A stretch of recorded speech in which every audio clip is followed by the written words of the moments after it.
Il s'agit donc là du forum Horizon Initiative Créativité qui se poursuit sans désemparé à Pointe-Nord. Nous sommes comme c'est là dans la capitale économique de la République du Congo et son deuxième jour est marqué par l'octroi des subventions aux entrepreneurs et par porteurs de projets. C'était sous la houlette du Premier ministre de la République du Congo, Anatole Koliné et Makoso, notre correspondant dans la sous-région de Chungolo, nous en dit plus.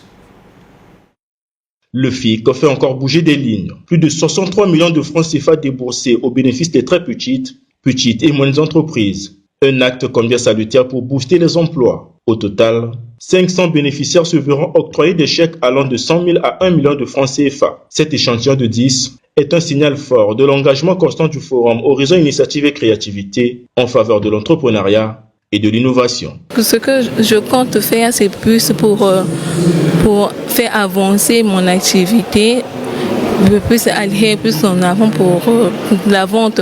Vu que je suis dans la vente d'habillement dans les boutiques, ce fonds va me pousser encore à aller plus en avant pour la vente.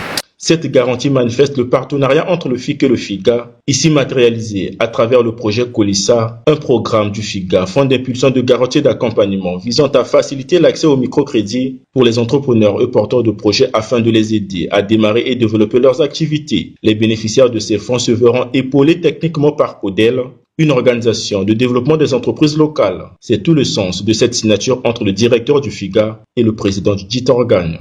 Nous avons signé ce partenariat dans le cadre du déploiement de notre produit de la garantie parce qu'il faut booster ces PME de manière à ce qu'ils accèdent au financement et plus ils vont accéder au financement, plus ils vont créer des emplois.